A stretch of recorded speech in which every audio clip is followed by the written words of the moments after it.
Flex your business with an American Express Business Gold Card. You'll earn 4 times membership rewards points on your top 2 eligible spending categories, like transit and electronics, each month, on up to $150K in combined purchases per year. Plus, you can now earn 3 times membership rewards points on flights and prepaid hotels booked on AmexTravel.com. Terms and points cap apply. Learn more at americanexpress.com/business-gold. Amex Business Gold, built for business by American Express. Build a routine with Ollie that supports your wellness needs, like getting your daily vitamins and minerals with Ollie's multi-gummies, or keeping your mood upbeat with all the vitamin D in Hello Happy. Give your gut health some support with probiotics, and wake up feeling refreshed after taking Ollie Sleep. Do wellness on your terms. Find Ollie at a Walmart or Target near you or at ollie.com. These statements have not been evaluated by the Food and Drug Administration. This product is not intended to diagnose, treat, cure, or prevent any disease. This is Optimal Health Daily. Running for fat loss mostly sucks. By Mark Fisher of markfisherfitness.com. And I'm Dr. Neil.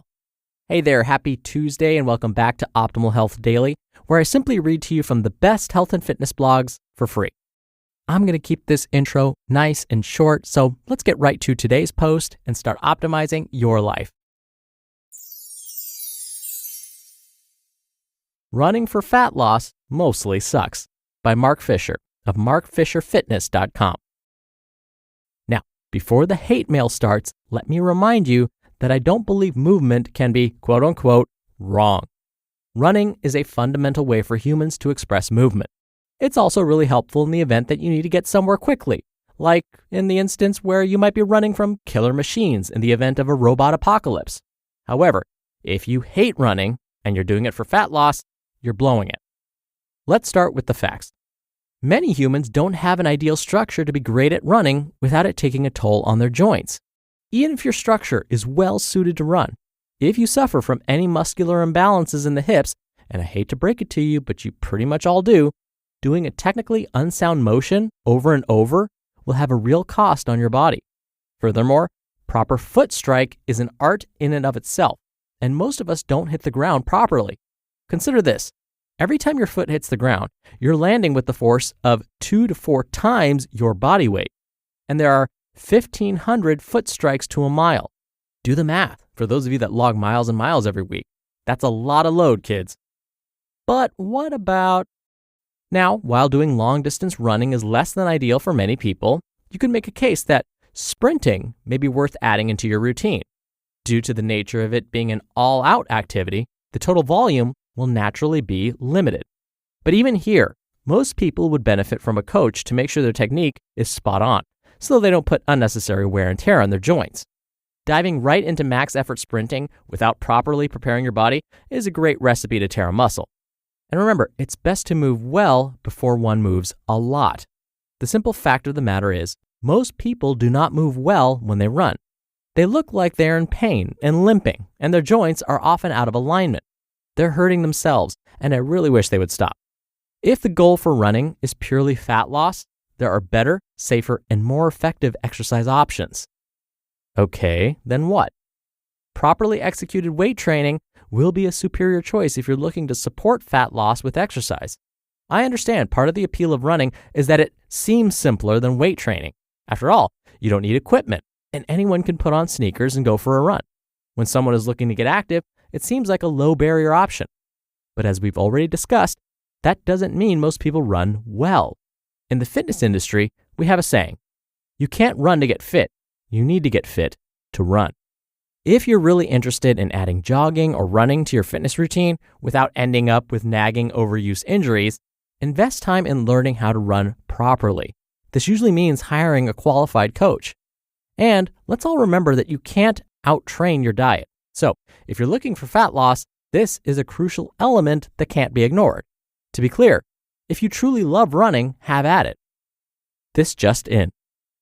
Since I wrote the original version of this article, I've come to appreciate the importance of some dedicated aerobic work for recovery, heart health, and even maximum performance. Additionally, while metabolic resistance training, MFF-style classes that incorporate cardio and weight training, will generally be safer and more effective for fat loss training, running is certainly one way to increase overall activity. Heck, Even I enjoy running outside, particularly while traveling. It's convenient and it allows me to check out my surroundings. So if you really love running and are committed to making it a part of your fitness routine, it can certainly have its place. Just be honest with yourself if your body is getting beat up. I'm talking to you, marathoners. If that's the case and you can't resist your passion, at least consider finding a qualified coach to improve your technique. And of course, if you hate it and it hurts you, but you're running from killer robots, suck it up and run. But if you hate running and are just trying to lose weight, please stop, particularly if your joints are yelling at you. The goal is to be healthy, not busted and in the physical therapist's office. Eat properly for your goals, find an exercise modality you truly enjoy, and get help to make sure you're training with safe and effective form. You just listened to the post titled, Running for Fat Loss Mostly Sucks, by Mark Fisher of markfisherfitness.com, and I'll be right back with my commentary. Have you ever wondered if your calendar age truly reflects your body's health? I'm passionate about taking control of my well-being, which is why I joined 23andMe Plus Total Health, a revolutionary longevity platform that's transforming how we approach preventive care. What makes this different from traditional healthcare? It starts with advanced genetic screening, giving you insights into potential health predispositions. But it doesn't stop there. You'll get comprehensive blood testing throughout the year, helping you understand how your health changes over time. One of my favorite features is the biological age tool, which I found fascinating, and I think you will too. It measures how your major body systems and organs are aging. And the best part? With lifestyle changes, we could potentially reverse this number. You'll also work with clinicians who have specialized genetic training to create a tailored preventive health plan that fits your unique needs. It's like having a roadmap for your health journey. Advocate for your health today. Go to 23andme.com/OHD for 10% off.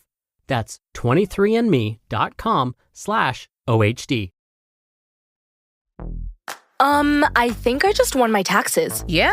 I just switched to H&R Block in about 1 minute. All I had to do was drag and drop last year's return into H&R Block, and bam, my information is automatically there. So I don't have to go digging around for all my old papers to switch? Nope. Sounds like we just leveled up our tax game. Switching to H&R Block is easy. Just drag and drop your last return. It's better with Block. Dr. Neil here for my commentary. Mark said something super important. Find an exercise that you truly enjoy. Why? Because then we're going to stick to it. If you don't like to run or jog, it's easy to find excuses for why you don't have to do it. And he also mentioned thinking about how you feel afterwards. If your body is aching, you're in pain, again, that's probably going to tell you you shouldn't be doing it.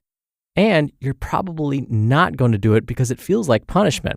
If you try and do something that causes you pain, well, at some point, you're probably going to stop doing it to avoid that pain. And even more importantly than that, if you ignore the pain, what may end up happening is you end up with an injury that takes you out of commission for weeks, if not months, if not years at a time. And that's counterproductive. If you want to incorporate running, I completely agree with Mark in that make sure that you're using proper form, just like what we talk about with weightlifting. Before you go into the weight room, make sure that you have somebody certified who's watching you, who knows their stuff to make sure that what you're doing is safe. Same thing with running. Find someone who's super qualified, have them watch you run to make sure that your form is perfect.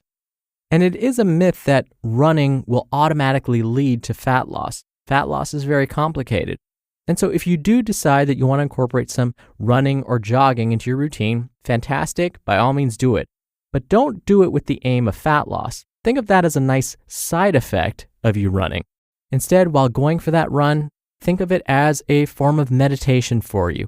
Or if you're jogging or running outside, take in the sights, sounds, and smells of nature. But don't keep telling yourself with every step how you're burning fat, because that may not be the case. All right, thank you so much for being here. Thank you for listening every day. I hope you're having a great week so far, and I'll see you back here tomorrow where your optimal life awaits.